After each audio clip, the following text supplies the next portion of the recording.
there. Who, me? Yeah, you seem like an average guy. Well, I love smoothies and drive a Prius if that's what you mean. Exactly. Quick question. Have you ever thought how your life might be different if you were gay? Not really. I guess it would be a little harder. Wait, was that homophobic? Oh God, I'm really sorry. This is a safe space, Carl. My name is Mark. Whatever. You're right, though. Being gay has its challenges, but it hasn't always been like this. Like the Greeks? Absolutely. The earliest evidence of gay relationships is from ancient Greece, although that was mostly about older and younger men. Did you know Socrates was in the closet? I didn't. I also didn't know they had closets back then. When did all the crazy homophobia start? Homophobia seemed to start in the church during the High Middle Ages. Whoa. And in the Renaissance, it got even worse. What happened? Well, if you were outed, let's just say it would have been bad. There were still plenty of brave people who revolted. On August 31st, 1512, a group of young aristocrats living in Florence staged what many consider history's first gay rights demonstration. But that didn't stop homophobia from migrating to colonial America. In 1776, being gay in any of the Puritan colonies was not allowed. Jeez. So when did things start to change for the better? It wasn't until the 20th century that we started to see progress. Gay bars were popping up in major cities, but were frequently raided by the police because being gay was still illegal in every state except Illinois. Go Bears! Exactly. One of these bars was the popular Stonewall Inn in New York City. On the morning of June 28, 1969, which also happened to be the day of Judy Garland's funeral, the patrons of the Stonewall Inn decided they weren't going to take it. Hell yeah. A black transgender woman named Marsha P. Johnson is credited with leading the uprising that started the modern gay rights movement and putting the T in LGBT. Now, every November, the T's and their supporters recognize Transgender Awareness Week. This is great. It seems like things were going pretty well. For a while.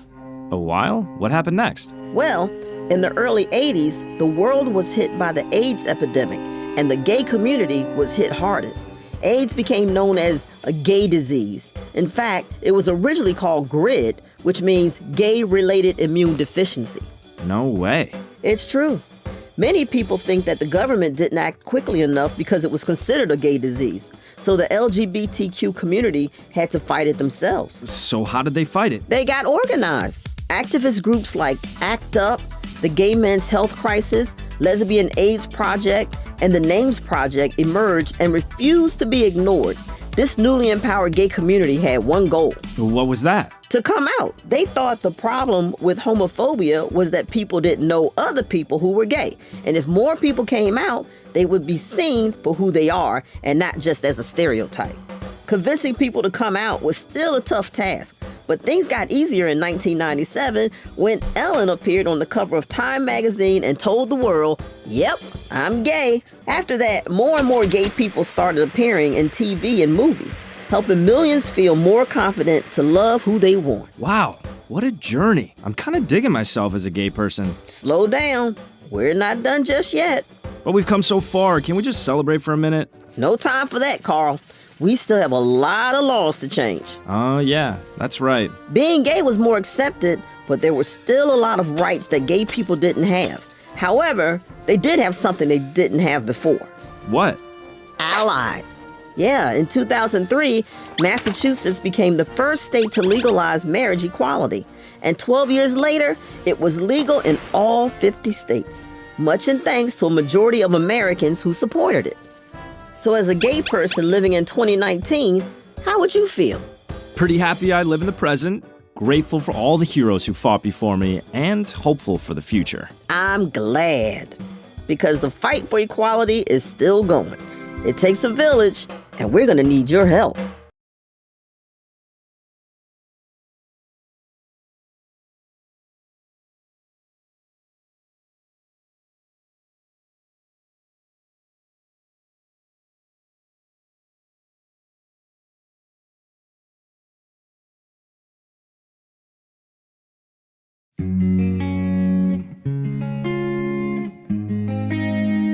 Now now to the celebration of pride. For years since, the protest marches for equal rights evolved into glittering gay pride parades across the country. She says I smell like safety and home.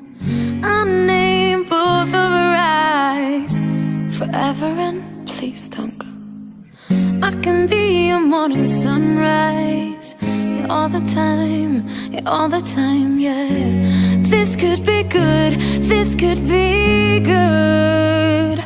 And I can't change, even if I tried, even if I wanted to.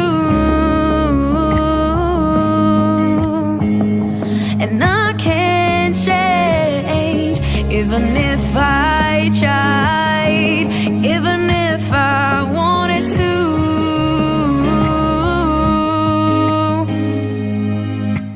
My love, my love, my love, my love, she keeps me warm, she keeps me warm.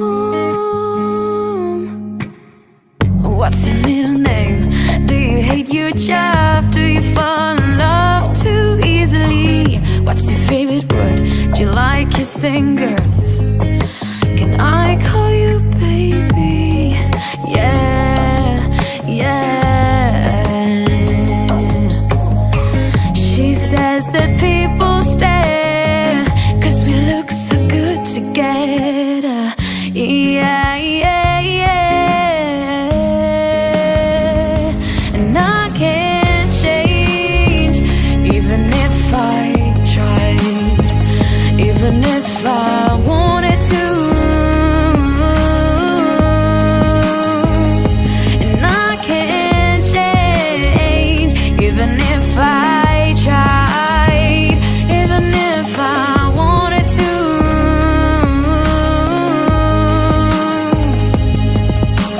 My love, my love, my love, my love, she keeps me warm, she keeps me warm, she keeps me warm, she keeps me warm. I'm not crying on Sundays, I'm not crying on Sundays, I'm not crying on Sundays. No, my love, my love, my love, my love, she keeps me warm, she keeps me warm.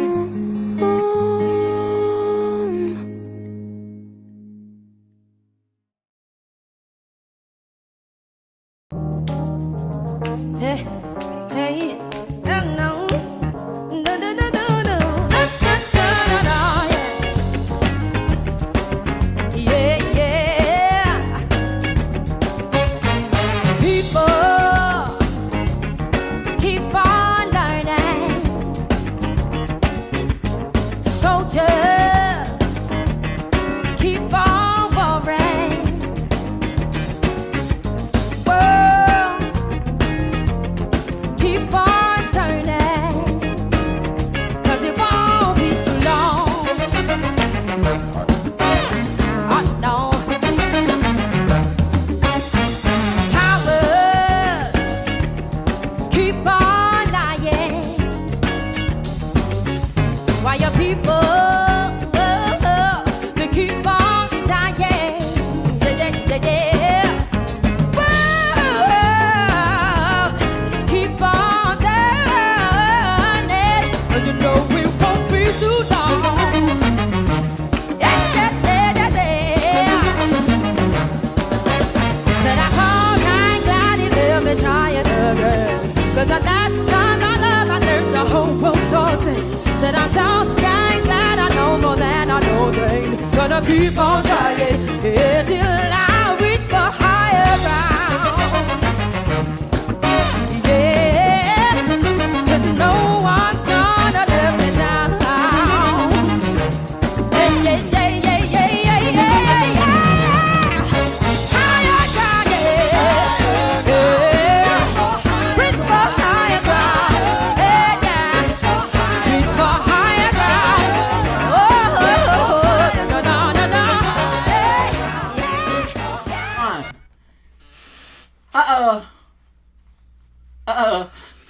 I'm feeling real prideful today. I don't understand why. I need my co-host to help me understand why I got so much pride. Why am I overwhelmed with pride? Why am I feeling so good and just so happy? And I feel like I'm just as cute as a button. I got my tie on. I'm ready. We kicked it off. We brought it for you. If you don't understand why everybody is celebrating, I gave you that. If you didn't understand why we feel like we do, I gave you Amber. If you still don't get it, hang around. Hang around. Let my little Richie butt make you feel even better. I got this tie.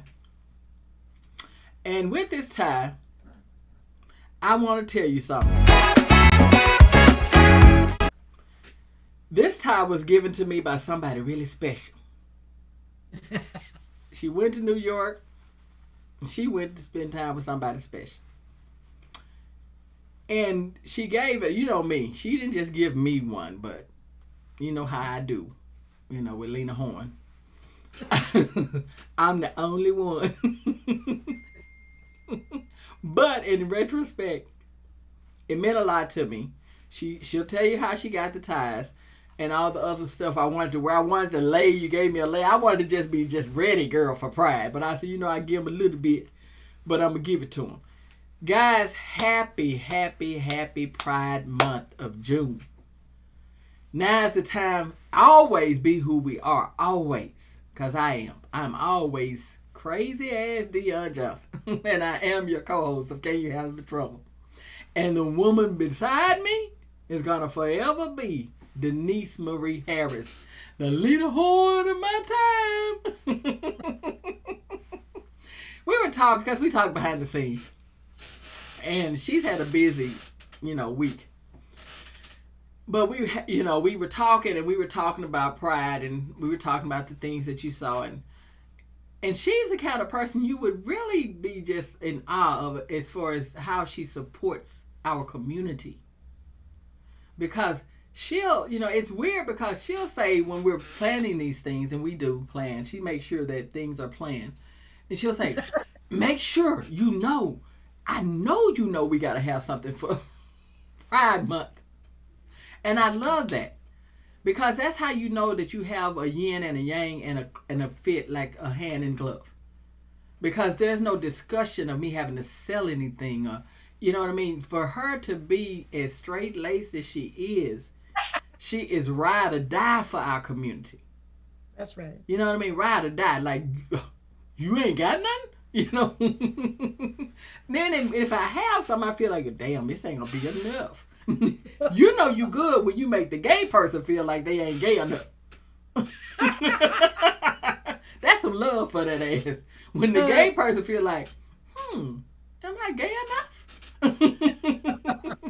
Guys, we want to thank you for joining us. If you're just tuning in, welcome. Welcome to Can You Handle the Trouble in honor of the great John Lewis. Welcome to our sit down where we sit down and we talk about everything, and I am the bitch of the family. She is definitely, yes, the queen. Elegant, sugar, spice, everything nice. I do the dirt. So I'm going to give you the good ones. And I say this because we are having more people watch this show. We thank you for that. It is truly happening. And I'm happy for the grains. You know what I mean? The raindrops before the full rain. Because that makes me and my co-host know that we are putting the work in. And when it happens, and it will, and people really come to us, we can say, we bust our ass to do this. We did it our way. We're open for some suggestions, but if it ain't broke, don't fucking fix it. Now, she might say it a different way. Like, well, what do you have in mind?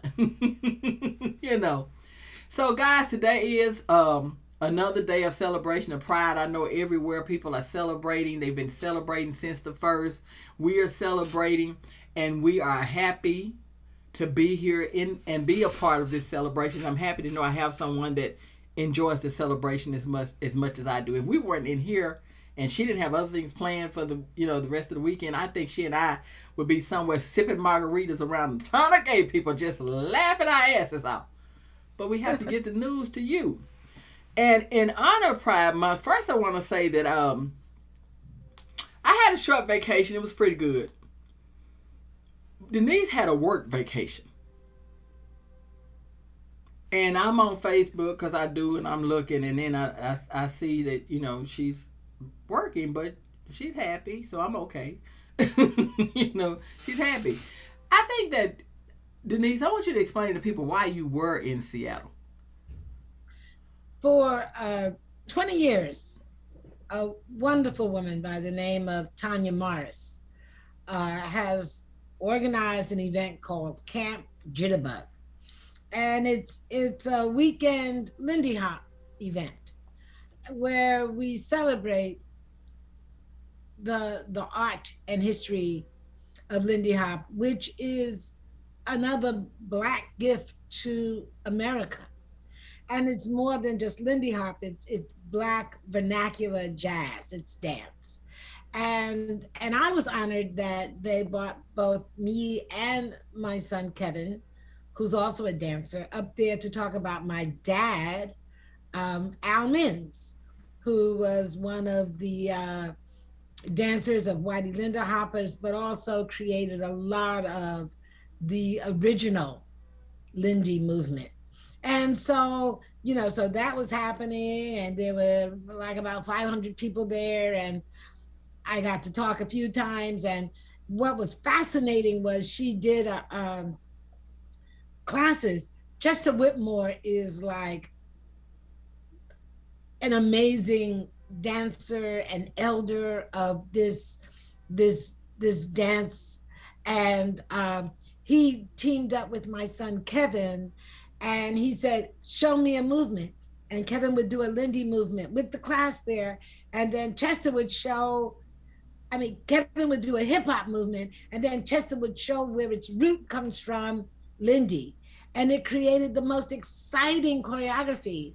And I'm just there in awe and really feeling my dad, like for him to know that this art that he devoted his life to and all it represents. A wonderful woman who carries the crown called the Queen of Swing. She's not with us anymore, but she once said to me, racism created the Lindy Hop, because that's where you went after, dealing with the harshness and the oppression of living in society during the 30s and 40s.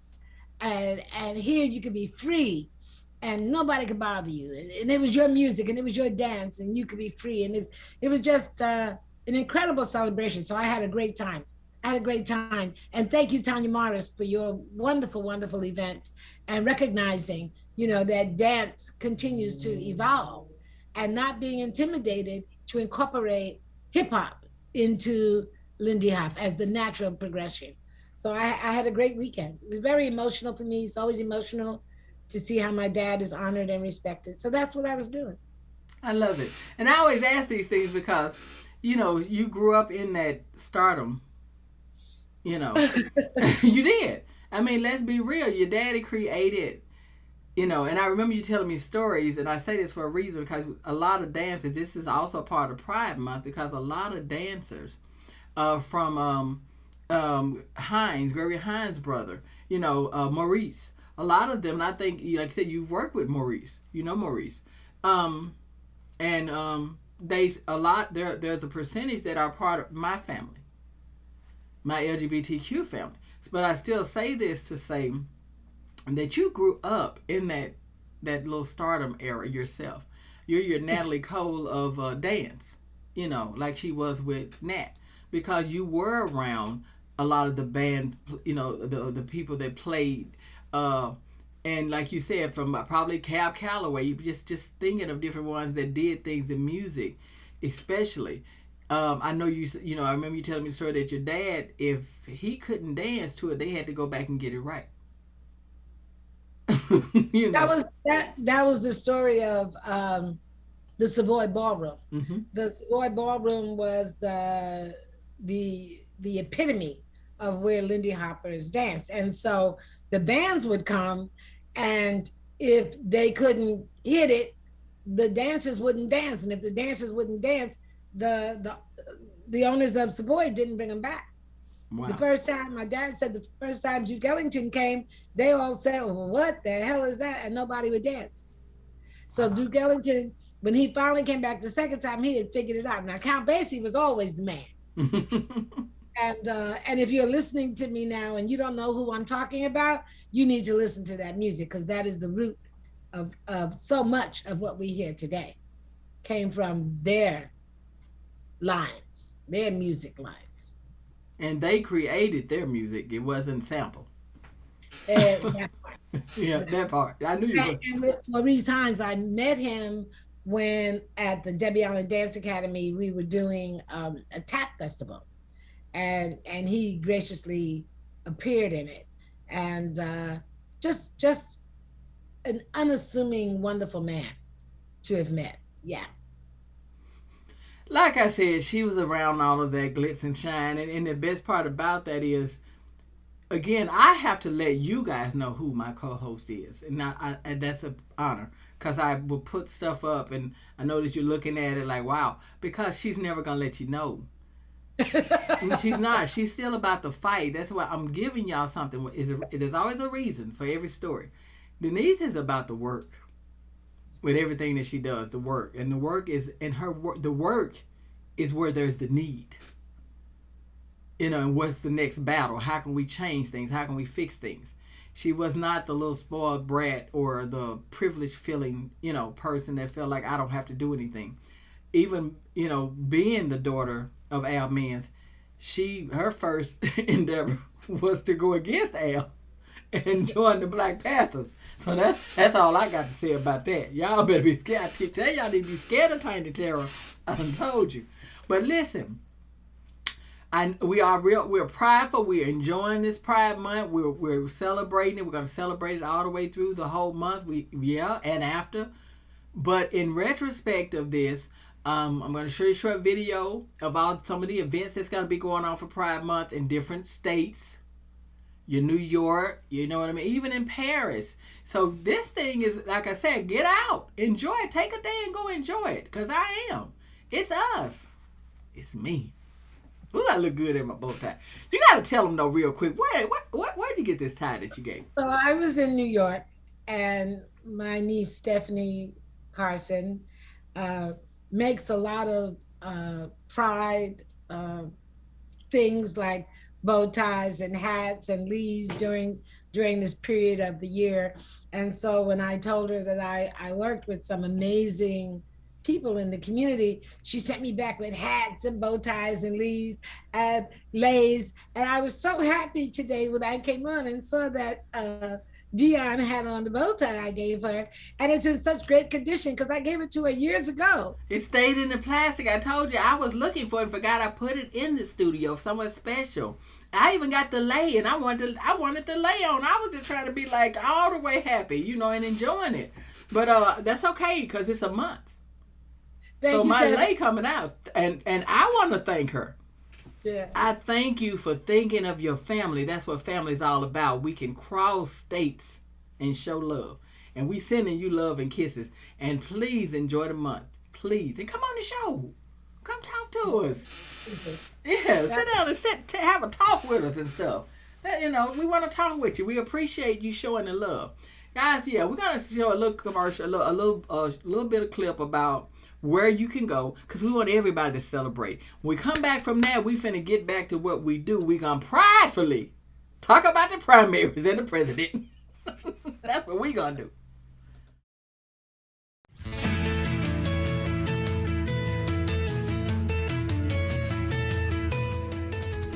And now that it is June, we are celebrating Pride Month, which kicks off today. According to the Library of Congress, Pride is meant to recognize the sweeping impact that members of the LGBTQ plus community, advocates, and allies have all had on history in the U.S. and around the world.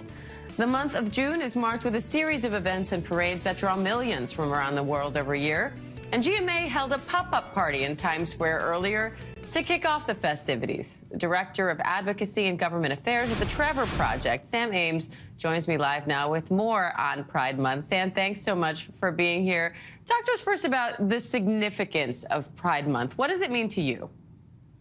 I mean, thank you so much for having me. First of all, Pride is a month that draws recognition and awareness for the LGBTQ community, gives us language to claim space in this world. And I think that, like most LGBTQ people, I remember my first Pride. I think a lot of us can, that incredible moment when you turn a corner and realize the world is so much more colorful than you knew. And this should be a celebration. It often is. Well, these days, Pride is often a celebration. Obviously, this year it's filled with a lot of fear and grief as well for too many reasons across the country. One of them is that lawmakers, instead of celebrating this month by supporting LGBTQ youth, are passing laws targeting them, in particular transgender youth. We've seen hundreds of bills this year, a record-breaking number, and it's making Pride have a twinge of what historically has been a legacy of resistance. Sam, what kind of an impact do you think that the visibility of important figures in this community that often comes out during Pride Month more than ever, what kind of an impact do you think that visibility can have, especially in the current political climate? In the current political climate is an especially important thing to consider right now. What we're hearing from LGBTQ youth is that 45% of them have considered attempting suicide this past year. That includes 1 in 5 non-binary and transgender youth making an actual. Yeah, guys, we want you to get out and celebrate and be a part of Pride Month. And as they're saying, we need you more now than we ever had. These laws can be overturned just like they're trying and might overturn Roe versus Wade. And if they do, who next? So we would need to make sure that we support. You know, Denise was just saying, I was telling her I saw some parents that had shirts on that said, I'll give you a hug. You know, we're giving hugs. And that was in retrospect for a lot of kids whose parents are not supportive. And what were you saying, Denise, you were doing? Oh, I shared on Facebook that, you know, if your parents won't love you, I'll be your mama. See, couldn't ask for, not dissing yours, but I'm just saying, if you have to pick another, you better get her. You better get her. You got a battler, I'm telling you. Who said what? Let's go. I'm serious. Guys, it's that time. And we desperately have to do it, but we do it with the pleasure of celebration, as far as we still haven't left our people. So I'm right here. But it's time for us to do what we do in the Can You Handle the Trouble moment. Because it is time for good trouble, and there's always trouble. And we asking the question today, is it time for good trouble with everything that's going on? First and foremost, your primaries. It's time. It's time because it's on the 7th of June, and you're going to need to know everything that you need to do. We're going to show that later, but Denise and I'm going to let Denise take over. We're going to talk about what's going on, and you know, she always talks about Auntie Maxine, so she's got some things for you, because there's some elections that are happening, and you're going to need some guidance on. And yeah, you know, the one area that I always I find difficulty getting information about to make a decision regarding who to vote for. Who you're going to vote for mayor, governor, that's your business, that's your research. Actually, that's your responsibility to be an informed voter. But the one area that is hard to be informed about is selecting who are the judges. And so I got in my mail this week, something from Auntie Maxine telling us who to vote for judges. So I'm going to tell you who they are that she endorsed, because I believe that these are people that she's vetted and that we can count on the kind of justice they'll bring from the bench. And if you can't keep up with me, just keep rewinding and catch the names. So that part. For the Superior Court, she has endorsed Sherilyn Peace Garnett, Abby Barron, Fernanda Maria Barreto, Renee Yolande Chang, Melissa Lyons, Keith Koyano, Patrick Hare, Carol Ellswick, and for sheriff, by the way, Cecil Rambo. Now, anyone else, I think you should do your research. I could read to you who the rest of them are, but that's doing a disservice because the information about treasurer, attorney general, all those other people, that's out there. This is the one place, the judges and the sheriff, where it gets a little wiggy in terms of where's the information to educate yourself and make an informed decision. So I just wanted to provide that information as a public service to our Los Angeles County community. That's it for that part. Okay, make sure, guys, like I said, that you get out and vote. Get out and vote for these primaries. This is also an imperative part of it because you will determine who's going to run as well. As he was saying, she's giving you some things that Auntie Maxine has, and I do that too. I really do. I do follow Maxine Waters and different ones because you want to know who's endorsing who on certain things. But as you said, sometimes you still want to do a lot of research. But with the judges, it is a little hard. It really is. You don't find a lot of information because they don't do a lot of mudslinging and a lot of And with the judges, as they move up the ladder, they can begin to have a tremendous effect on the whole state. I mean, just look at the judges in these other states that are taking away your rights, taking away the books you can read, taking away the right to say gay. And the ones that are upholding what DeSantis is doing. Those are judges that started in just small courts. So we can't ignore it. And the other thing I want to say is that don't guess. Don't guess. If you don't know about the candidate, don't guess. Because sometimes I'll pick her because she's a woman. She could be a Marjorie Taylor Greene for all you know. She could be a Karen, hell, for all you know. That's what I'm saying. By the way, she did support, who is this? Tony Vasquez for the State Board of Equalization. The other thing I'm going to say is, one reason why I listed the judges is because they don't list their party affiliation. Other than that, I'm telling you, vote blue. Just vote blue. Blue, blue, blue, blue, blue. Then there's no question. And, our state's doing really well. We can always do better. We can always do better, but compared to what's going on in other places, we're doing pretty good. And guys, I'm going to speak on the mayor. And I'm not LA. But damn it, I'm not feeling him. I'm not. Caruso. I'm not feeling him. I'm doing him like I do 44 and a half. Why? Because you're coming out saying that you want to build homes and do this for the homeless. You are a freaking billionaire. Build some damn homes. Why aren't they built? Why do you have to be mayor to do it? We've already seen what could be done with these so-called billionaires. Hell, we're in a pandemic because of one. Beyonce built homes in Texas. Queen Latifah's building homes in Newark, New Jersey, yes. Because they care about the people in the street. So you live in here and you got way more money than them. And you just now want to build something if you mayor. So it's like I would do this if. Well, the other thing is,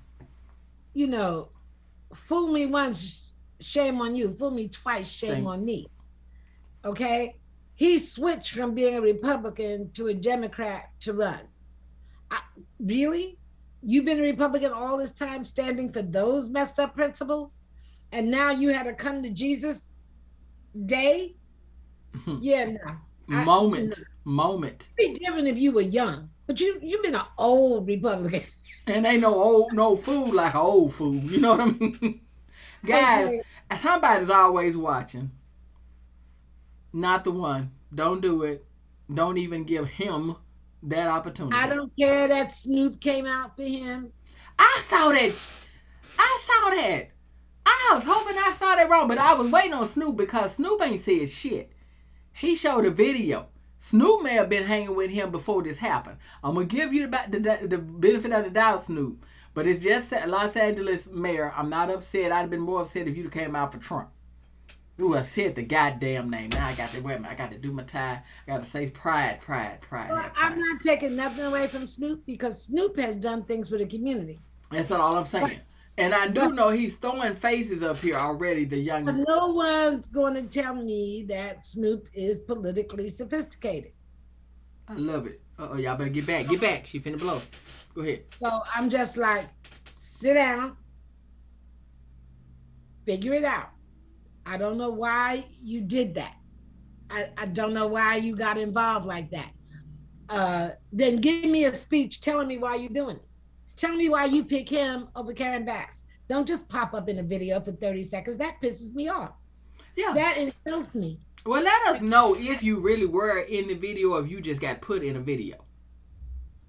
I'm giving him the benefit of the doubt. I think if he just got put in it, he would have said something. Sometimes you just be like, because they, sometimes you like, I don't give it. Here's the thing. This is the wisest thing, like Mario Van Peebles said. He said the smartest thing. I'm not going to let a musician or a rap artist or actor or someone like that tell me about my political stance anyway. That's not his job. Now, he can tell me who wrote the best lyrics during a certain era of music or something like that. That's your genre. That's where you are. You're not going to influence me just because I love your music or I like you or what you stand for. My job is to do what's best for my community. See, again, let's remember, like we said about Ice Cube. They have enough money. Those children are going to private school. Those children are going to go to college. The only way they won't go is they choose not to go. Their life is going to be fine. We have to do what we need to do according to the way that we're living and knowing what it takes and what the community needs. He's almost a billionaire as well as this man. Snoop just brought another label that signed him once years ago. He just brought the label. So I'm not finna let Snoop tell me, vote for him, he gonna take care of you. Snoop, you ain't even taking care of me. Shit. And it ain't a negative. That's not your job. What I'm saying is, but if you ain't taking care of me, how am I gonna let you tell me who gonna take care of me? My vote is gonna be based on what my community and I need. Now, if you gonna let that person tell you who to vote for and these things, that's gone far beyond enjoying and admiring a musician or an artist. That's too far. I'd rather me and Snoop just talk about, hell, now Snoop can tell me about some weed. Shit, you can tell me about that. If you got any that can help me with these nerves of what I'm going through with menopause, and you send that to me. I don't even smoke, but if you got it, I want it. Let's talk about it. Let's talk about it. Give it to me. Hot flashes. Send this to me and say, sis, this got something for I trust you. I trust you. So we got to move on. Other thing is, Denise think I wasn't going to do it. Real quick so I can get ready to do this. Mr. David Weaver, how you doing? Oh, no. We're going to take a short commercial because I want to show you guys how to vote. Things have changed. It's very short. I know that we don't have a lot of time for things like that. I respected that.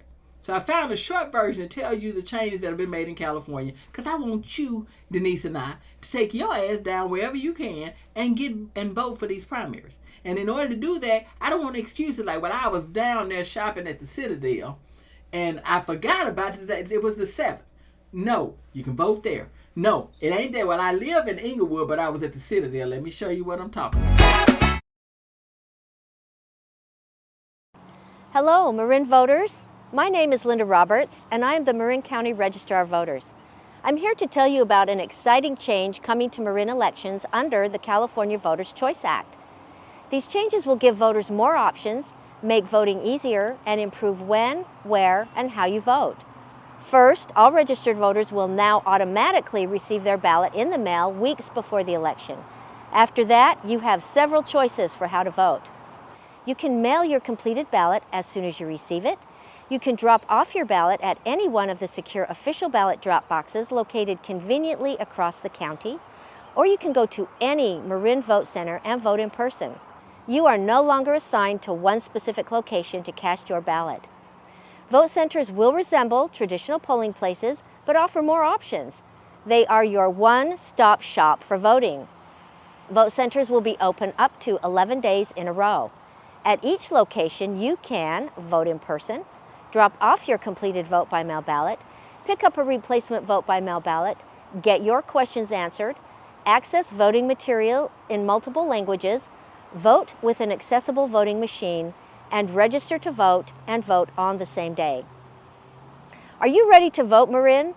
Official ballots are mailed starting 29 days before each election and arrive within a week. Remember to update your status or register at registertovote.ca.gov by the deadline, 15 days before the election.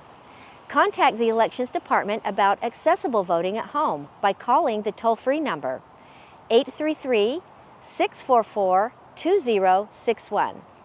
Find a list of vote centers and drop box locations on our website or in your county voter information guide. To learn more about the upcoming election and the Voters' Choice Act, visit marinvotes.org or call toll-free 833-644-2061.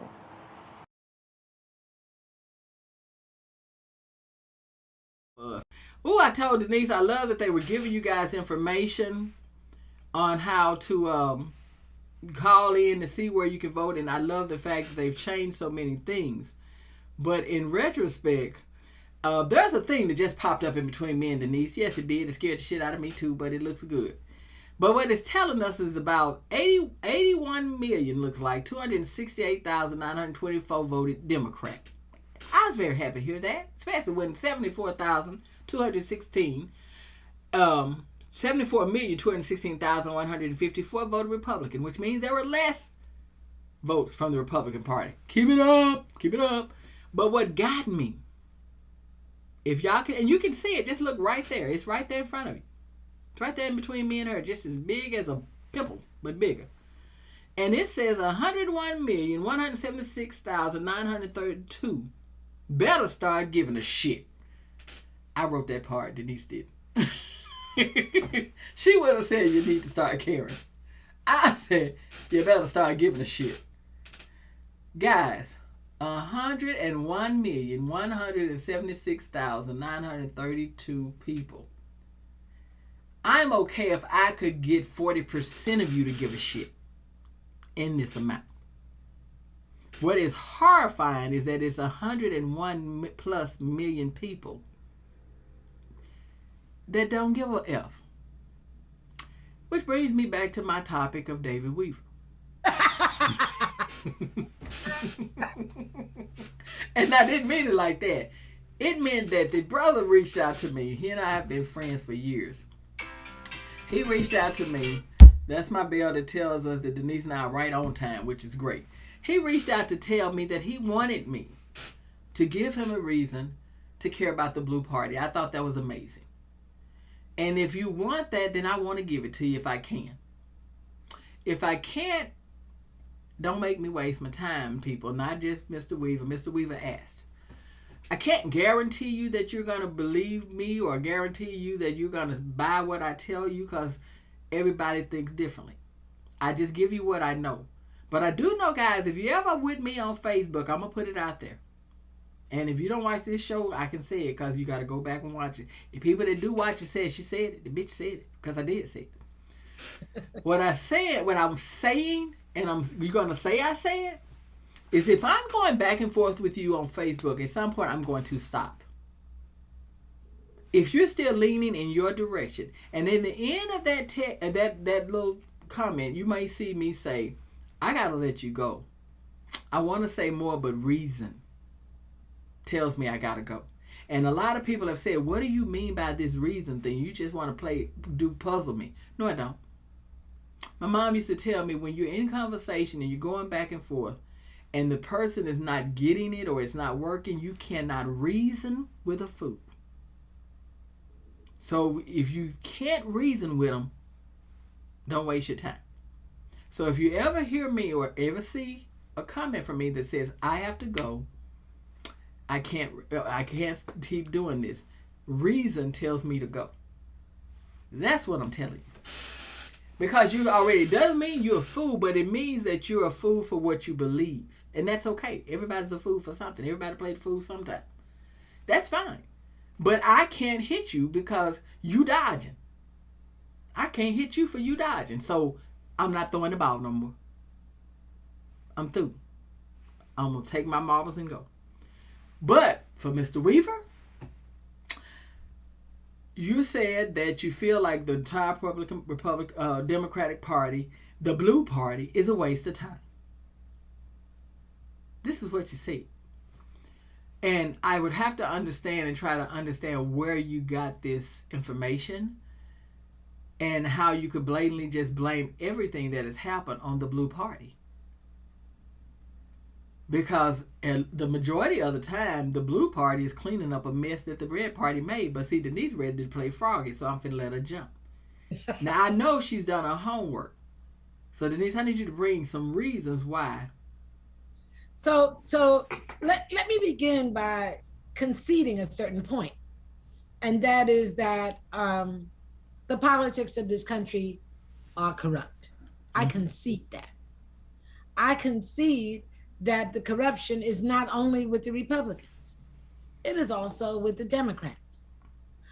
But I will not concede that we are not in a forward motion of course correcting what needs to be done. So in answer, what has been done since Joe Biden got in office? Well, you might remember when Trump was in office, every week was infrastructure week. Well, it never happened. But when Joe Biden got in office, he got past a $1.2 trillion infrastructure package, which translates into jobs. Out of that, he also did $1.9 trillion in COVID relief. He sent $1,400 to every American more than once. Increased unemployment by $300 a month. Put out $20 billion for COVID tests and vaccines. Provided $25 billion in rent relief. I know so many people that made a difference for. Cut child poverty in half. Don't tell me the Democrats haven't done anything. Increase SNAP by 15%. That's food on the table. Because of Joe Biden's efforts, 74% of all Americans have been vaccinated. He stopped federal executions. He shut down the death penalty. Don't get me started about the death penalty. We have to do a show about that one time. We will. That's how you get in trouble. He reversed the trend of kicking transgender members out of the military. Reduced unemployment from 6.3% to 3%. Wages have increased 2.4%. Incomes rose 3%. Inflation is hitting us, but that's going to pass too. This ain't the first time we've had inflation. It ain't going to be the last time. That is the state of capitalism. He got the U.S. out of Afghanistan. He flew in baby food.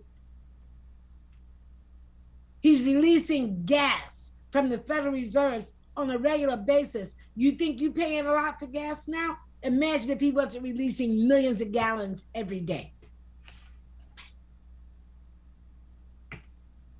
I want to say this. It's not perfect, but don't tell me he ain't done nothing. That is a big damn deal. But because we have these microwave minds, we don't retain what's worked. Everybody like getting that $1,400 though. Mm-hmm. But now it's like, what have you done for me? Come on, grow up. Grow up. We have to become a more mature society. Listen to all the stuff. And I just stopped writing. I'm like, damn, that's enough. He flew in the baby food, went to Europe and got it. Come on. What are y'all talking about? I understand you guys want a third party. Sometimes I get frustrated and say I'm sick of them both. But the point is right now, democracy is on the line like it ain't never been threatened before. In my lifetime, I've never seen it so threatened. So this is not a time to go off experimenting. Because those, how many million didn't vote? What's on that thing? We had, let the people remember, 101,176,932. And every one of you benefited from what Biden did. Benefited from it. And every one of you, over probably half of them, have never voted, don't care about voting, and they would be the main ones that are spurting out venom that other people will be following because they are telling you that they don't do anything. How would they know if they've never casted a vote? I'm going to tell you this. The frustration, when you live in California, which is where I live, or New York, which is where I grew up, you have the luxury of being this progressive. Why are we progressive? Because living in places like this, you're growing up and thriving in a very diverse environment of many different types of people and languages and cultures. But when you move to the middle of the country, everything that's other is terrifying. And so these third parties want to move quickly in a direction that the majority of America is terrified by. Dionne's bow tie is terrifying to people. It is. Is it? Oh, look at it. Let me scare the shit out of some folks right now. Terrifying. It's terrifying, not because she's gay, but because she's proud. Say it loud, Denise. You know, she's running around trying to get somebody to play out the gay. She'd be cool. She'd be embraced. But because she's like, ain't nothing wrong with me. There's something wrong with you. That you want to put a judgment on who gets to love who. What? Who are you? I've never understood that. It makes me laugh. And when she says this, know something. When she's saying this, again, as I lay with it, it's not negative. She's just a straight, loving woman. But the problem with this is the growth, the intelligence of understanding that diversity is what makes this world work. And no one has the power to tell any person, any human being, who they should love, who they should be, what they should be doing. This is all in choice. Moving this conversation forward, I touched on, because I wanted to become a principal talking point, I want to talk about this Second Amendment. Let's talk about the guns. Everybody's talking about your constitutional right to have a gun. How that occurred was the South was pressuring the people putting the Constitution together that they had to have this Second Amendment. And the reason why they wanted the Second Amendment was because they were concerned, the South was, that if the federal government created a law of gun control, that they would no longer, and they were right, be able to control the slaves. They would not be able to go into other states with guns and recapture them. So this well-organized militia were actually slave catchers and bounty hunters. You know, even when you watch a show, the movies on TV, they're never like clean-cut, good-looking guys. They're always like scruffy lowlifes. Mm-hmm. That's what they were. The other thing, because I've continued to research this, was that this was being put together after the revolt in Haiti that overthrew the slave owners. Well, what I didn't know until recently was that some slave owners, as the revolts were happening and slaves were liberating the different plantations, they got their gun-owning folks to grab slaves and come to the United States. So this fear about slave insurrections, which had always existed, became even more heightened. And that is the genesis of your Second Amendment. It was nothing to do with patriotism.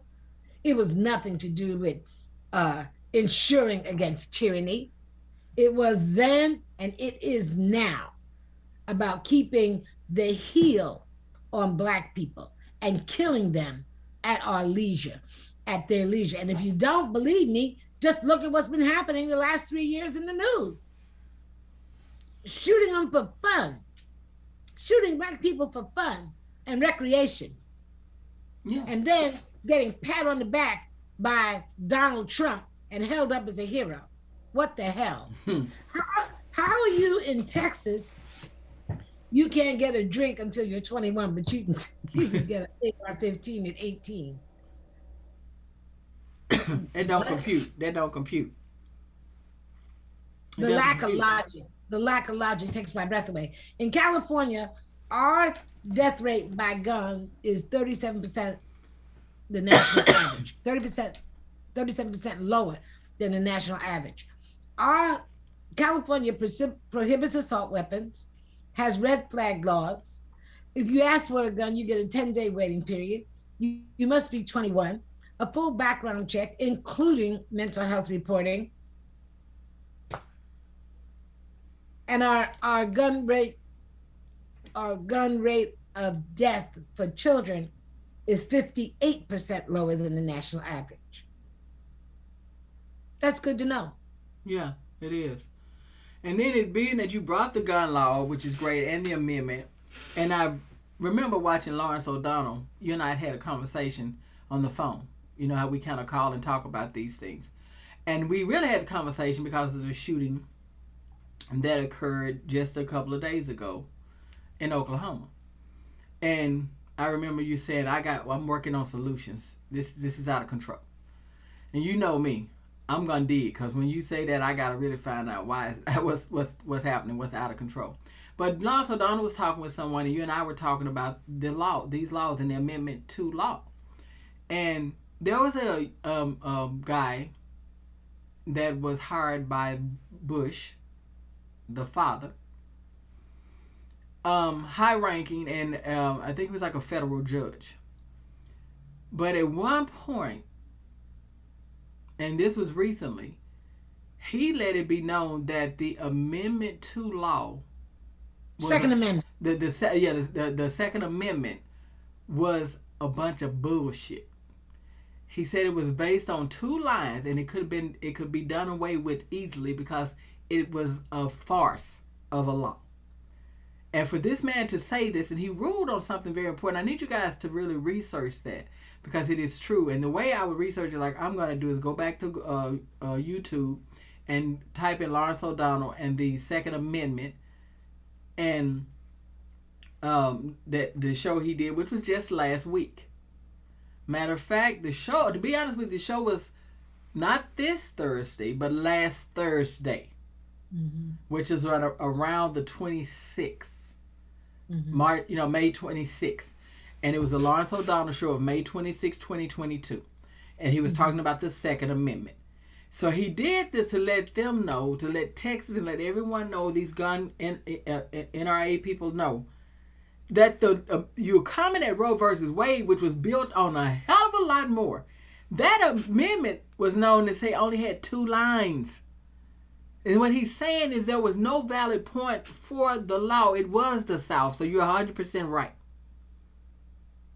And when I heard that, I immediately thought this what Denise was saying, and I said, somebody's always listening. Guys, if they come at and they keep trying to take away Roe versus Wade, California, let's file a law and let's go at the gun law. All you have to do is file. The same thing with Roe versus Wade. You just file a case. And let's talk about that. So there's something called the 1869 Judicial Act. And the 1869 Judicial Act established a 9-judge Supreme Court. And it was based on the fact that there were 9 circuit courts, and the Supreme Court justices were doing all this traveling. And so they passed this legislation so that they could sit where they sit and have 2 associates under them. Like that's where Ketanji Brown came from, right? So they established 9 because at that time there were 9 circuit courts. There are now 13. Based on that logic, there should be 13 Supreme Court justices. If there are 13 circuit courts, following the logic all the way through, there should be 13 Supreme Court justices. And they should all right now be appointed by Joe Biden. And a smart person, if they listen, a smart person would make that a part of their platform. Because one of the things that Americans are heartbroken about is that the Supreme Court used to be the last line of defense. Yes. And we no longer view it that way. The minority of this country have now become the empowerment within the Supreme Court. When I say minority, I mean minority thinkers. The anti-choice, anti-women, anti-gay, pro-gun, anti-education, but dang, anti-fairness. But see, with everything that you're bringing up, for me, not her, for me, anti-gay, anti-education, especially anti-education about the history of blacks. All of this leads to an ignorant form of thinking. Black history is American history. Why am I finding out in my 60s about the Second Amendment? Why wasn't I just taught? Why wasn't I taught that slave owners from Haiti transferred their plantations to the South? Terrified about slavery. So I'm telling you, some smart people need to start working on this. It's not expanding the Supreme Court, it's staying in rhythm with the numbers. There was a time the Supreme Court had as little as 7. There was another time it had as many as 10. The number has always fluctuated. How many are on the Supreme Court is not written in stone, David Weaver. And I understand the frustration with the 2-party system. I do. But not now. This is not the time. We can't afford it. If there's going to be splits in the party, let it happen on the regressive side, otherwise known as the Republican Party, who want to go back to the 50s. But who's to say that just because you create a third party, it's going to be a solution? As we see, you have a Republican and Democratic Party. And as Denise is saying, there's still some things that are not level, a lot of things that need work between both parties. And there are reasons to be disillusioned sometimes. Well, look at Jill Stein. Jill Stein ran in the presidential primary. She didn't lie about the fact that she was a communist. And we indulged her as Americans. And as soon as she lost, that same week, she was sitting at the same table as Putin. So we got to be careful who we play with when we talk about these third parties, because it's been proven that Putin had hackers posting on social media to widen the wedges between Black people and everybody else in the United States. They were messing. So we need to be careful. We need to be careful. We need to research what are people's associations. We need to be careful. And at least in the Democratic Party, you know what you're getting. Yeah. You know what you're getting. Bishop Fowle, you know what you're getting. Because there's a platform. There's a party platform. You buy into the platform or you don't. But I mean, I'm not going to just grab a green party or a purple party or a turquoise party just because somebody said we need a new party. That's our problem. That's America's problem. We are not fix-it people like we need to be. when there is a problem, we tend to say we need to do something else. But you still got this issue going here. Well, see, what happens is in a lot of states, California just recently changed this. In a lot of states, either you're a Republican or you're a Democrat or you're an independent or whatever, purple people eater, whatever you want to be. But when the primaries happen, in a lot of states, you can only vote. If you're a Republican, you can only vote in the Republican primary. If you're a Democrat, you can only vote in the Democratic primary. So you got this whole, and I read somewhere that now more people are registered as independents than either party. So what happens is they don't get a voice in deciding who's running, and then they throw up their hands and sit their ass down. What? Don't you understand how you're shooting yourself in the foot? You're taking away your own voice. It's so. She wanted to tell you it's so stupid. I said it before because it is. I do stupid things myself. The difference is I own my shit. I own my shit. I do some stupid shit. I do. But I own it and I try to fix it. Because at the end of the day, it's okay to have those feelings and to do stupid shit. But at some point, before we get to the point of no return, let's fix the shit. I'm sorry for cursing, but let's fix this. No, I'm not. Let's fix this. Get somewhere and get your mind together. Get yourself together, your psyche together, and understand that some things are greater than we are.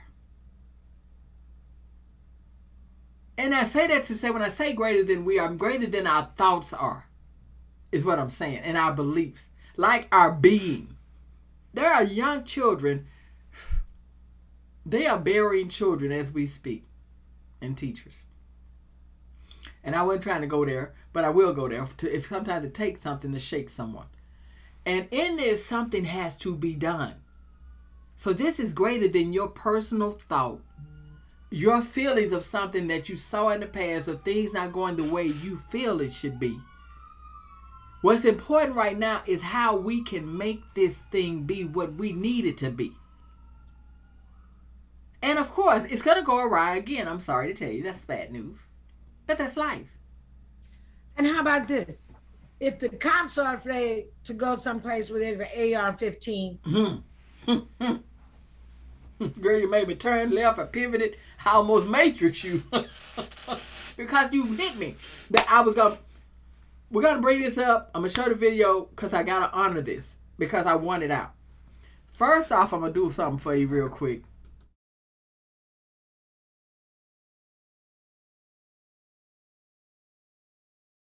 That's called a call out. And that's me calling out Uvalde, the police department. Calling that ass out. 140 police officers from 14 different divisions watching, hearing those kids screaming. It's on. See, I didn't know this. Guys, there's a video I'm going to show because it's about a parent talking about how they were treated. They did more to hold them back than they did to go inside. Denise made a very strong comment, and she hit hard, hit in the chest. If the police department, and she just said, how many, Denise? There were 140 policemen from 14 different divisions. Now, if they didn't go in, and they're covering it up. It's happening. We're listening to it. It's coming out. More parents are talking. That's the way it happens nowadays. See, what used to take months takes days. What used to take days takes hours. What used to take hours takes minutes. That's life now. So be careful what you do. See, for me, in a perfect world, I would have liked to have thunk, that you took your ass in there and did your job. You knew the assignment. This is an assignment you've been taking on for a while. Especially a lot of you that are ready for retirement almost. My point is, the first child that called at, like they said, around 12:05, somewhere along in there. First call. Second call. Third call. Meanwhile, there was a parent I saw that they talked to, and she said they even put her in the squad car. She finally, whatever happened, they let her out 10, 15 minutes later. This woman jumps a fence, goes in the school, gets not one of her children, but two. Meanwhile, they still haven't went in. Now, that irks the fuck out of me. John Lewis, I got a call on you because I can say words you couldn't say at that time. You went through some things trying to build this country, make it better with a lot of people. And we stand on your shoulders. But sometimes, Brother Lewis, I just want to cuss the motherfucker out. Sometimes I just want to free myself because there's more room out than inside me. Because the gun people, this is where you told me to get in good trouble. I hadn't went and whooped nobody's ass. I hadn't held nobody hostage. I'm using my mouth and what we have right now. But I'm listening to the senators and the people that we all elected. I'm not a Republican, but the ones that elected them. And they're saying they need to put more policemen on duty there. Give them guns. Give the teachers guns. Now, this is the message that the NRA has told them to give to parents that have lost children, spouses. By the way, one of the spouses that died, one of the women that died, her spouse died the very next day. Went and placed flowers on the grave, went home and had a massive heart attack. They said it was a broken heart, leaving behind their children. My thing about this is, you want to give teachers guns. You want to have more police officers. Well, you had 140 of their asses there and nobody went in. That part.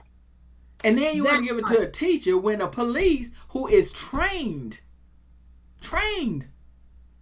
I know for a fact our daughter is an officer. They're trained. And they're trained for this. No teacher is trained for that. Her job, you doesn't want to be. No. And doesn't want to be. My dear heart, Robin, she's a teacher. She's a dance teacher. She's the daughter of my heart. In LA, she just went through this. This guy who's a trucker in Oklahoma, I didn't get a chance to tell you, this guy's a trucker in Oklahoma, has been calling LAUSD, calling schools in LAUSD since January, saying, I'm on my way to kill you. I'm going to shoot up schools. I put bombs in this school or that school, because he was angry about the way he was treated in elementary, middle, and high school. Oklahoma trucker. She told me yesterday, I said, he was just waiting to get a long haul to bring him into Cali. She starts calling the district office and the union office, like, what are we doing about this guy? She's in lockdown 3 times. As in looking for bombs and looking for the shooter to show up. Finally, she says, I'm calling Adam Schiff's office. Adam Schiff, next thing you know, they went and snatched that dude up in Oklahoma. Got that trucker. What is going on? What kind of insanity is going on? And she's a good teacher.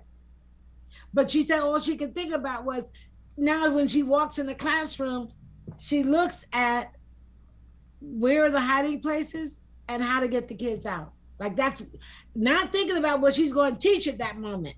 What she can do. Now she's going to protect her kids. And she's the mother of a 5-year-old, my little Pixie who you see on Facebook. Yeah. This is how teachers have to think nowadays, because there's no guts. A 10-day waiting period. So logical. In Japan, if you want a gun, you have to write an essay about why do you want it. Well, damn, I like that. Write an essay. It's so crazy. In Japan, you have to take a test, a safety test to get the gun. And it's only offered 3 times a year. I agree with that. I'm sorry. I mean, this is the 21st century. What are we doing? What kind of wild, wild west world are we living in? It's what we're not doing. That's the problem. Again, I know that my boy is tired of me calling on him. But you need to get your butt down to Uvalde. And you need to speak with these parents and the people left over that are left behind brokenhearted. Because somebody needs to pay for what happened. Those kids were in that school for almost an hour, for definitely 45 minutes plus, with no one going in for help. Why the hell is Border Patrol going in? Who, by the way, said, you know what? To hell with y'all telling us to stand down. Yep. We're going in. They went in against the people in charge's orders. The other thing is that on June 11th, in over 400 cities across this country, there are marches for gun control, gun reform laws. If you're living in a state where you have to kiss your child goodbye every morning and wonder, are they coming home? You have no excuse to not show up at that march. You must show up at that march, because it is only by the bodies in the streets that those senators will feel intimidated enough. Intimidated about loss of power. They don't care about you. They don't care about me, but they love power, because power equals money and influence. And that's what they're drunk on. That's what they drunk on, without a doubt. If you show up with your bodies like that, fear goes through them. That's how we'll move the needle on this. As long as we sitting comfortable and letting all the yahoos be in control, we have nobody to blame but ourselves. Your lower taxes mean more to you than children getting shot up. Oh, because your kids are in a private school, maybe? I don't know. Yeah, that's what they were saying about Ted Cruz, and I'm calling names out. You know what I mean? Basically, that's exactly what they're saying. Cancun Cruz? Cancun Cruz? Yes! Come on now. We done forgot, hadn't we? I want to show you this video real quick. Uvalde, you guys need to get you an attorney. It doesn't bring anybody back. It doesn't. But baby, let's start bankrupting some people. Let's start snatching their coins, because all they want is the power, and the money is the power to them. And they're selling out for the dollar bill. Yeah. And sue those legislators who passed that damn law. That's what I'm saying. That's the way you got to start doing it. You got to start hitting them where it hurts. I'm sorry. Tonight in Uvalde, grief and growing anger over how school police handled the response during a gunman's horrific acts inside Robb Elementary. No one mentioned the fact that there was this 45-minute to an hour hold by the chief of the police of the school district while there were still shots being fired. NBC News now identifying that chief of police for the school district as Peter Arredondo, who told federal agents to not engage the gunman, saying the situation had shifted from an active shooter to being barricaded inside a classroom. Investigators now say by 12:03 p.m. Tuesday, half an hour after the shooting began, as many as 19 officers were inside the school. By 12:15, a Border Patrol tactical team also in place. Sources say federal agents waited 30 minutes before overruling Arredondo's guidance, and at 12:50, opened the classroom using a janitor's key to kill the gunman. I just looked out the window, and I see this guy with a gun walking up. And I just told my class, get on the ground, get on the ground, get to the corner. Teacher Nicole Ogburn had just started a movie for students. I just kept hearing shots fired, and I just kept praying, God, please don't let him come in my room.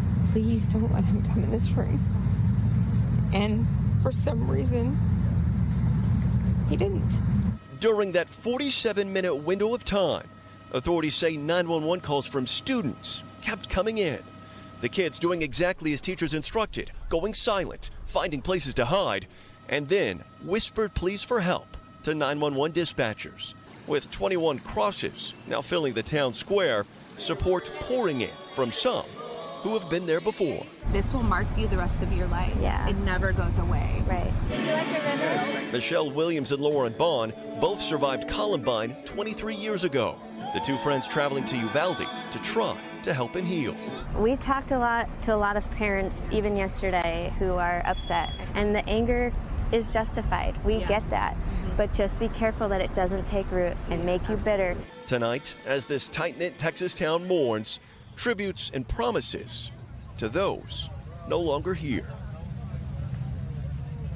Just excruciating new details, and Morgan joins us live outside Robb Elementary. Guys, we're back, and again, you guys, I have 2 suggestions for you. Find your Democratic Party if you don't have one. Blue, if you misunderstand what I'm saying. Get your blue party if you don't have one. Because evidently, if you are a part of the other party, it ain't working for you. Do your research and see who's holding back on gun control. And before I forget, they sent legislation to the Senate to stop price gouging for gas and to lower gas prices, and every single Republican voted against it. So don't tell me about the blue and the red party. Come on now. And for those of you that want the Green Party, they can't even vote. You want a party that can't even vote on how high your gas is, how your food gonna be, if you're gonna be able to get help with food. You gotta want a party that can't even vote. I mean, they can't even get into the conversation though. They ain't even at the table. You kill me, miss me with this stuff.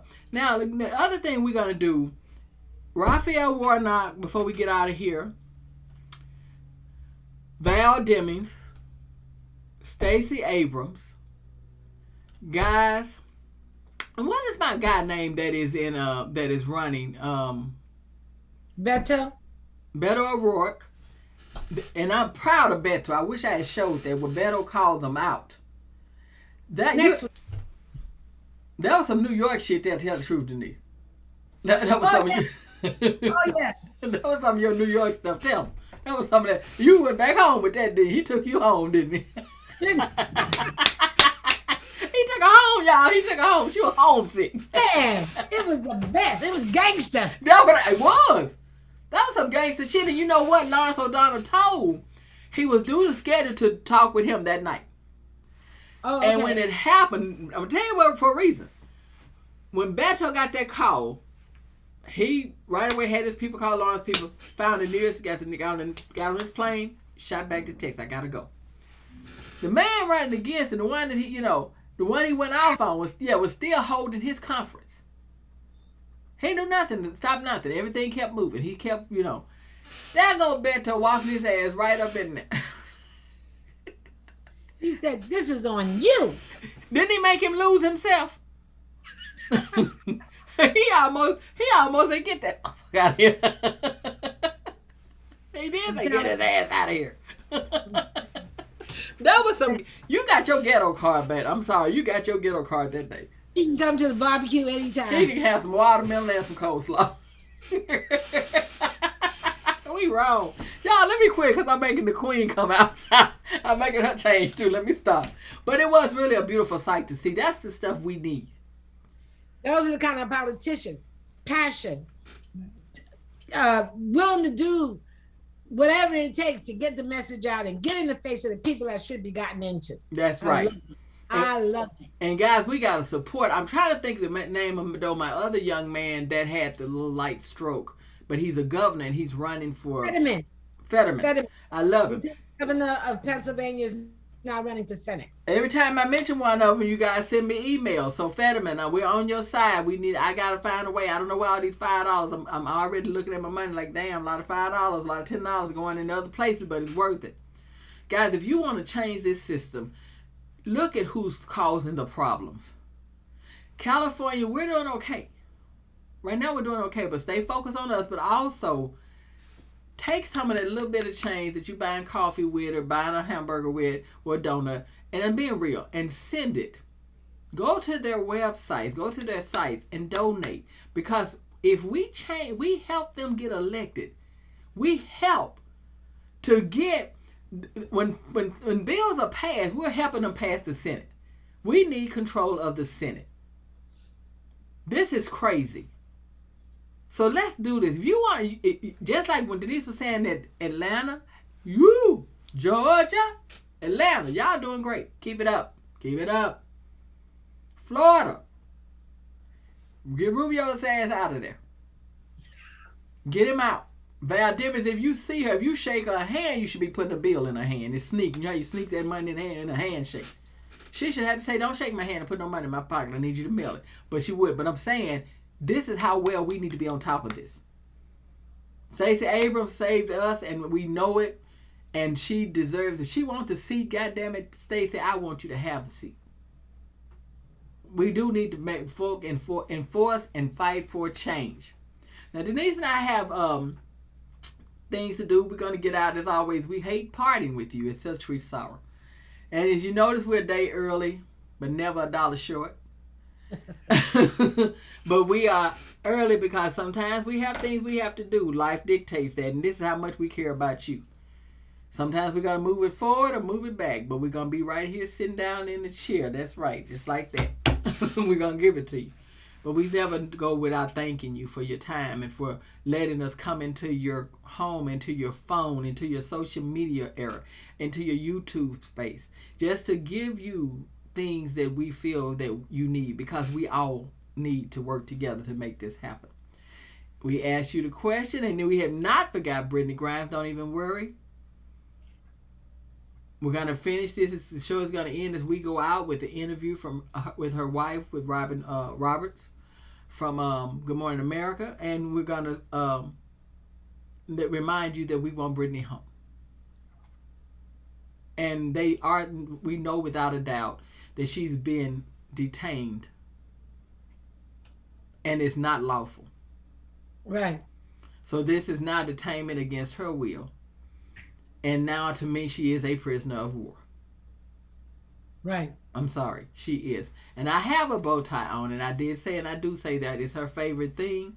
Not only do I have a bow tie on, I have a bow tie that was given to me by a friend, and the bow tie is also in representation of our pride and the love that we have for being who we are. Mm-hmm. You know, a gender loving, same gender. And we still love everyone. So, Brittany, you're in our thoughts and in our prayers. We're going to send that video out. Guys, vote. Vote like your life depended on it, because it does. See you guys next week. We will catch you next week. And then as we exit the building, we will not forget you, but we will be back, and we'll be back asking that question. Can you handle the trouble? And if you can, come back in. Denise, I want you to have a great rest of your weekend. You too, my friend. Enjoy a little Pixie. Thanks for my bow tie. And you know we will be talking, because there's always trouble. Always. Always. And we can handle it. Have a blessed and beautiful one. Tell Pixie I said hi. I will. Okay, bye-bye. Bye-bye. Bye-bye.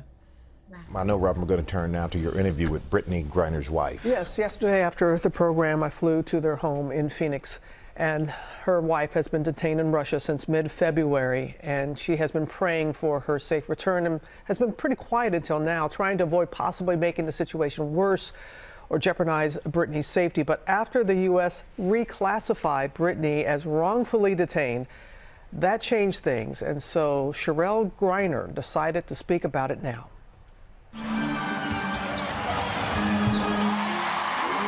The first week, I laid on this couch and cried my eyeballs out. I was numb, I couldn't move, and then I said, you gotta get up now. This morning, the wife of Brittany Griner, Cherelle, This one is specifically just me and BG. opening up for the first time on the WNBA All-Stars detainment in Russia and the fight to bring her home. How did you first hear the news, and what was your initial reaction? So I first heard the news through Brittany, actually. She started texting me around 2 a.m. that morning. Babe, babe, babe, wake up. They have me in this room. I don't know what's going on. And so I instantly text back, who are they and what room? And she's like, the customs people, they just grabbed me when I was going through and they have me in this room. She sent me a message and said, they're about to take my phone, don't text anymore. So I'm like, just call me when you can, you know? And so that was it. How long did it take for you to have communication with her again after that? We're, 96 days? And the phone call never came. But you have been able to communicate through letters? Sporadically, you know, here and there. I'm grateful for even that. On February 17th, video released by Russian authorities appears to show Griner going through airport security near Moscow, an employee removing a package from the 31-year-old athlete's bag. Russian state media reporting vape cartridges containing hashish oil were found, an offense punishable by up to 10 years in prison. I know that you want to speak with President Biden. Absolutely. I just keep hearing that he has the power. She's a political pawn, so if they're holding her because they want you to do something, then I want you to do it. And I know that Secretary Blinken has reached out to you and has communicated to you that top priority. Do you feel that's the case? I don't know. I was grateful for the call. You say she's top priority, but I want to see it. And I feel like to see it would be me seeing BG on U.S. soil. At this point, I don't even know who I'm getting back when she comes back. Griner is not the only American detained overseas. Former U.S. Marine Trevor Reed recently freed in a prison swap, seen in this video on Russian state TV. Another Marine, Paul Whelan, has been in Russian custody since 2018. Even though they're separate people, separate roles, no connection besides what they're going through in Russia, I obviously want him back too, because you don't want anybody to be there going through what they're going through. And she had spent quite a bit of time in Russia playing for the team there. What was her experience like prior to this? Honestly, great. You know you are a GOAT if you can actually play in Russia on the team BG plays for. They treat them like superstars. Has Brittany ever expressed anything to you about that, about the pay inequity with the WNBA and having to go play overseas? Absolutely. BG would wholeheartedly love to not go overseas. She has only had one Thanksgiving in the States in 9 years since she's been pro, and she misses all that stuff just because, you know, she can't make enough money in the WNBA to sustain her life.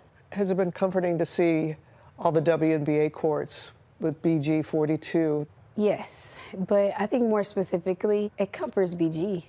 It lets her know she's not forgotten, and like, obviously, you know, when you're sitting over there in your country, they haven't come to your rescue yet. I know that it makes her feel good because she doesn't want to be forgotten. She makes me go camping. The imprisoned Griner even sending a bouquet of roses before our interview. She had her attorneys call Lindsay, her agent, and bring me roses for today because she knew it was going to be a lot. Through heartfelt letters, her presence has been felt amidst the pain. How are you holding up during this time? I'm okay because you have to be technically. You know, she wrote me one letter and was like, babe, I know you want to go down right now, but like, don't yet. Because every day you wake up and the fact that you're still in that reality, it is a reason for you to lose faith and to not have hope and all of the above. It gives you so much reason to go down. And I won't go down until she's back. I just won't. I can't. Every single day matters for me to be sound, for me to be alert, for me to be attentive, to make sure that she comes back, you know, but it's hard. It's hard. And Sherelle says that she has communicated with the families of both Paul Whelan and Trevor Reed, and both families have been, you know, they understand what she's going through. And she said especially Trevor Reed's family has said, speak out. You know, speak out. You have to get into the face. But this is not an interview she was eager to do. Oh, no, not at all. That's why she got the roses, because her wife knew that she did not want to do this. But and also because it's Russia and being very delicate and what can be said and not said. But she said, hearing from the Reed family, hearing from the Whelan family, and really helping. When I think of home, I think of a resting place, a place where there's peace, quiet, and serenity, a journey I'll never forget. When I think of home, I think of a place where there's love overflowing. I wish I was home, I wish I was back there with the things I've been knowing. When that makes the tall grass bend into me, suddenly the raindrops that fall, they have a name.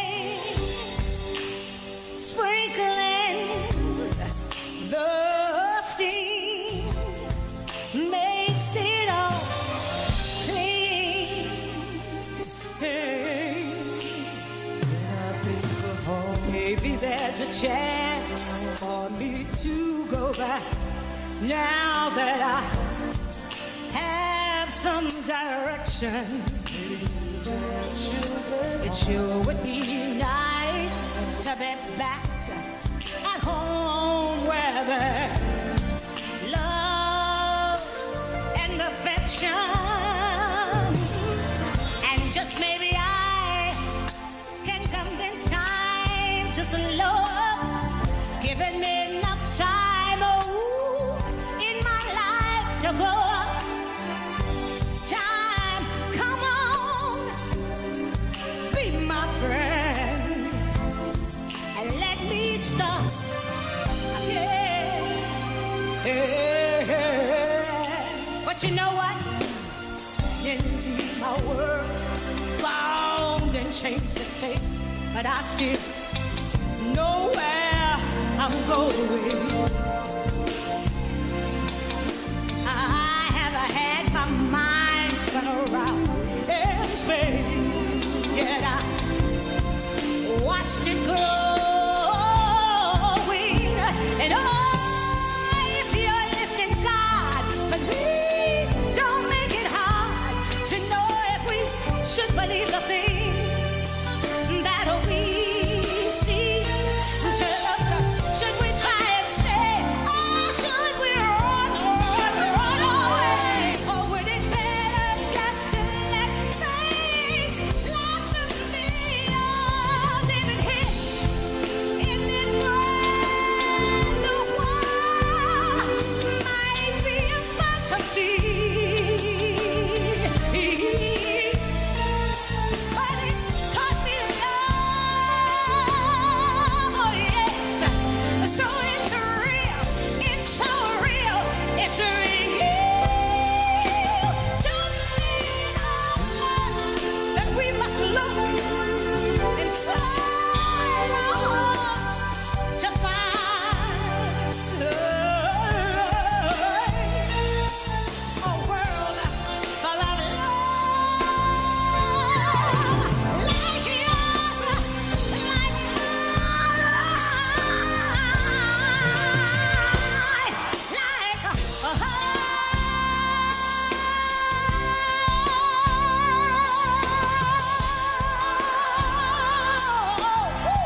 Hey, hey, no, no, no, no, no, no, yeah, yeah. People